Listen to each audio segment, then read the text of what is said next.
ತಿಳಿದರೂ ನಿಮ್ಮ ನೋವು ನಿಮ್ಮ ಬಾಯಿಂದಲೇ ಹೇಳಿದರೆ ಇಡೀ ಜಗತ್ತಿಗೆ ತಿಳಿಯುತ್ತದೆ. ನಾರದರೆ, ಇಡೀ ಜಗತ್ತಿನ ಜನರೇ ನನಗೆ ದೊಡ್ಡ ಸಮಸ್ಯೆ ಆಗಿದ್ದಾರೆ. ಏನಂದ್ರಿ ಮಾತೆ? ಇಡೀ ಜಗತ್ತಿನ ಜನರೇ ನಿಮಗೆ ನೋವನ್ನು ಉಂಟು ಮಾಡುತ್ತಿದ್ದಾರಾ?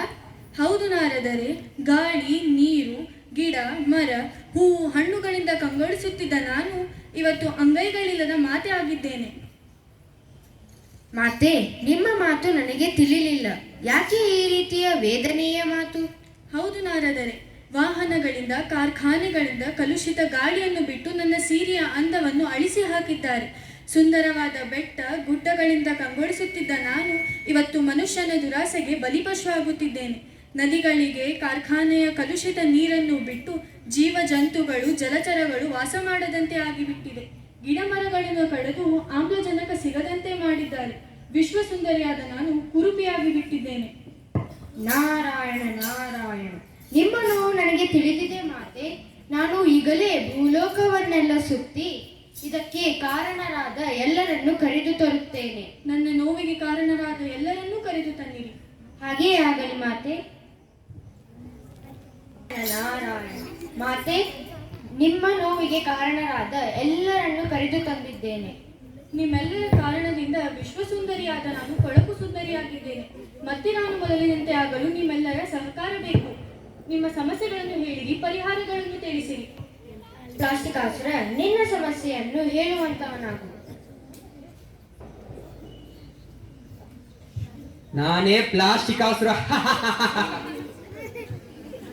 ಮಾನವ ಏನನ್ನೋ ಸೃಷ್ಟಿಸಲು ಹೋಗಿ ನನ್ನನ್ನು ಸೃಷ್ಟಿಸಿದ.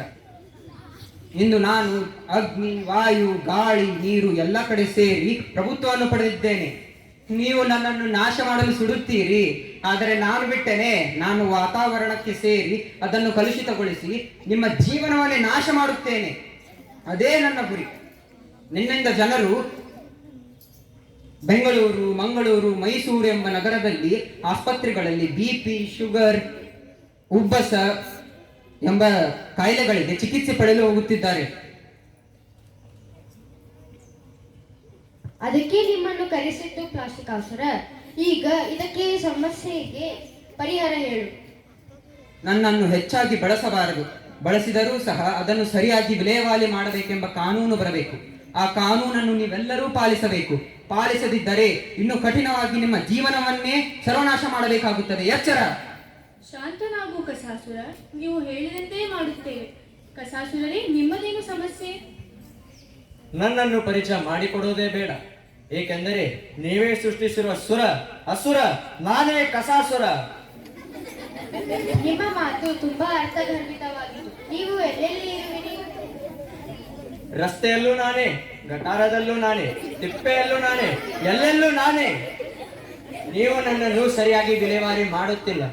ಅದಕ್ಕಾಗಿ ನಾನು ನೀರು, ಆಹಾರ, ಗಾಳಿ ಎಲ್ಲದರಲ್ಲೂ ಸೇರಿ ನಿಮ್ಮ ಆರೋಗ್ಯವನ್ನು ಹಾಳು ಮಾಡುತ್ತಿದ್ದೇನೆ. ಹಾಗಾದರೆ ಇದಕ್ಕೆ ಪರಿಹಾರವೇನು ಕಸಾಸುರ? ನೀವು ನನ್ನನ್ನು ಹಸಿ ಕಸ, ಒಣ ಕಸ ಹಾಗೂ ವಿಷಕಾರಿ ಕಸ ಎಂದು ವಿಂಗಡಿಸಿ ಸರಿಯಾಗಿ ವಿಲೇವಾರಿ ಮಾಡಬೇಕು. ಕಸವನ್ನು ಕಸದ ತೊಟ್ಟಿಗೆ ಹಾಕಬೇಕು. ಹಾಗೆ ನಿಮ್ಮ ಮನೆಯ ಕಸವನ್ನು ಕಸದ ಗಾಡಿಗೆ ನೀಡಿ. ಇಲ್ಲದಿದ್ದರೆ ಇದ್ದಲ್ಲಿಯೇ ಕೊಳೆತು ದುರ್ಗಂಧ ಹರಡಿ ನೀವು ಓಡಾಡದಂತೆ ಮಾಡದಿದ್ದರೆ ನನ್ನ ಹೆಸರು ಕಸಾಸುರನೇ ಅಲ್ಲ. ನೀವು ಹೇಳಿದಂತೆ ಕಾಣುತ್ತೇವೆ. ಇಂದ್ರಾಸುರ, ನಿಮ್ಮದೇನು ಸಮಸ್ಯೆ? ಮನುಷ್ಯರೇ, ವಾಹನಗಳಿಂದ, ಕೈಗಾರಿಕೆಗಳಿಂದ ಬಿಡುವ ಕಲುಷಿತ ಹೊಗೆಯಿಂದ ವಾತಾವರಣ ನಾಶ ಮಾಡಿಬಿಡುತ್ತೇನೆ. ಹಾಗಾದರೆ ಇದಕ್ಕೆ ಪರಿಹಾರವೇನು ಇಂದ್ರಾಸುರ? ಅಗತ್ಯಕ್ಕಿಂತ ಹೆಚ್ಚು ವಾಹನಗಳನ್ನು ಬಳಕೆ ಮಾಡಬೇಡಿ. ಸಾರ್ವಜನಿಕ ವಾಹನಗಳನ್ನು ಬಳಸಿರಿ ಮತ್ತು ಇಂಧನಗಳ ಮಿತ ಬಳಕೆ ಮಾಡಿರಿ. ನೀವು ಹೇಳಿದಂತೆ ಮಾಡುತ್ತೇವೆ. ಜಲಾಸುರ, ನಿಮ್ಮದೇನು ಸಮಸ್ಯೆ? ಜನರು ಕಲುಷಿತ ನೀರಿನಿಂದಾಗಿ ಚರ್ಮದ ತೊಂದರೆಯಿಂದ ಬಳಲುತ್ತಿದ್ದಾರೆ. ಇದಕ್ಕೆ ಕಾರಣ ಮಾನವರೇ. ಪರಿಶುದ್ಧವಾದ ನೀರನ್ನು ಅವರೇ ಹಾಳು ಮಾಡುತ್ತಿದ್ದಾರೆ. ಪರಿಶುದ್ಧವಾಗಿ ಹರಿಯುವ ನೀರಿಗೆ ಚರಂಡಿ ನೀರನ್ನು, ಪ್ಲಾಸ್ಟಿಕ್ ನೀರನ್ನು, ಕಾರ್ಖಾನೆಗಳ ನೀರನ್ನು ಬಿಟ್ಟು ನೀರು ಕಲುಷಿತವಾಗುವಂತೆ ಮಾಡುತ್ತಿದ್ದಾರೆ. ಹಾಗಾದರೆ ಇದಕ್ಕೆ ಪರಿಹಾರವೇನು ಜಲಾಸುರ? ನೀರನ್ನು ಸಂರಕ್ಷಣೆ ಮಾಡದಿದ್ದರೆ ನಾನು ನಿಮ್ಮನ್ನೆಲ್ಲ ಆಹುತಿ ತೆಗೆದುಕೊಳ್ಳುತ್ತೇನೆ. ಎಚ್ಚರ. ನೀವು ಹೇಳಿದಂತೆ ಮಾಡುತ್ತೇವೆ. ಎಚ್ಚರ ವಹಿಸದಿದ್ದರೆ ಗಟಾರ್, ಚರಂಡಿಗಳಲ್ಲಿ ಸೊಳ್ಳೆಗಳನ್ನು ಹೆಚ್ಚಿಸಿ ಡೆಂಗ್ಯೂ, ಮಲೇರಿಯಾ ಕಾಯಿಲೆಗಳು ಬರುವಂತೆ ಮಾಡಿ ನಿಮ್ಮನ್ನೆಲ್ಲ ಸರ್ವನಾಶ ಮಾಡುತ್ತೇನೆ. ಬೇಡ ಜಲಾಸುರ, ಮನುಕುಲವನ್ನು ಸರ್ವನಾಶ ಮಾಡಬೇಡ.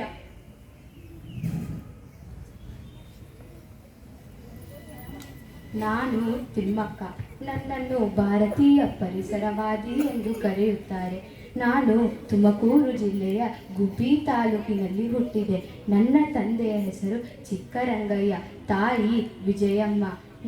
ನಾನು ಎಂದಿಗೂ ಶಾಲೆಗೆ ಹೋಗೇ ಇಲ್ಲ. ನನಗೆ ಓದು ಬರಹನೇ ಗೊತ್ತಿಲ್ಲ. ಏನು ಮಾಡೋದು, ಚಿಕ್ಕ ವಯಸ್ಸಿನಲ್ಲಿಯೇ ಮದುವೆ ಮಾಡಿಬಿಟ್ಟರು. ನನ್ನ ಗಂಡನ ಹೆಸರು ಚಿಕ್ಕಯ್ಯ ಅಂತ. ಎಷ್ಟೋ ವರ್ಷಗಳು ಕಳೆದರೂ ನನಗೆ ಮಕ್ಕಳೇ ಆಗಲಿಲ್ಲ. ಆಗ ಆ ಊರಿನವರೆಲ್ಲ ನನ್ನನ್ನು ನೋಡಿ ಆಡ್ಕೋತಿದ್ದರು. ಅಕ್ಕಪಕ್ಕದ ಮನೆಯವರೆಲ್ಲ ಮನಸ್ಸಿಗೆ ತುಂಬ ನೋವು ಮಾಡಿದರು. ಆಗ ನಾನು ನನ್ನ ಪತಿಯ ಸಹಕಾರದೊಂದಿಗೆ 384 ಆಲದ ಸಸಿಗಳನ್ನು ಹಚ್ಚಿ ಅವುಗಳನ್ನು ನಮ್ಮ ಮಕ್ಕಳಂತೆಯೇ ಭಾವಿಸಿ ಸಾಕಿ ಸಲುಹಿದೆವು. ಅವುಗಳಿಗಾಗಿಯೇ ಜೀವಿಸಿದೆವು. ನಿಮ್ಮೆಲ್ಲರಲ್ಲಿ ನನ್ನದೊಂದು ಕೋರಿಕೆ, ಮರಗಳನ್ನು ಕಡಿಬ್ಯಾಡ್ರಿ. ಮರ ಕಡಿದ್ರೆ ಏನು ಸುಖ ಸಿಗತ್ತೆ? ಅದು ಆಮ್ಲಜನಕ ಕೊಡುತ್ತದೆ. ಆ ಆಮ್ಲಜನಕ ಇಲ್ಲದಿದ್ದರೆ ನೀವು ಬದುಕೋಕ್ಕಾಗುತ್ತೇನ್ರಿ? ಇದು ಒಂದು ಗಾಳಿ. ಇದನ್ನು ಪ್ರಕೃತಿ ನಿಮಗೆ ಉಚಿತವಾಗಿ ಕೊಡುತ್ತಿದೆ. ನೀವ್ಯಾಕ್ರೋ ದುಡ್ಡು ಕೊಟ್ಟು ತಗೋತೀರಾ? ನಿಮಗೆ ಯಾವಾಗ ಬುದ್ಧಿ ಬರುತ್ತೋ ಆ ದೇವರೇ ಬಲ್ಲ. ನಿಮ್ಮೆಲ್ಲರಲ್ಲಿ ನಮ್ಮದೊಂದು ಕೋರಿಕೆ, ಗಿಡ ಮರಗಳನ್ನು ಕಡಿಬೇಡ್ರಿ, ನಾಡನ್ನು ಉಳಿಸಿರಿ.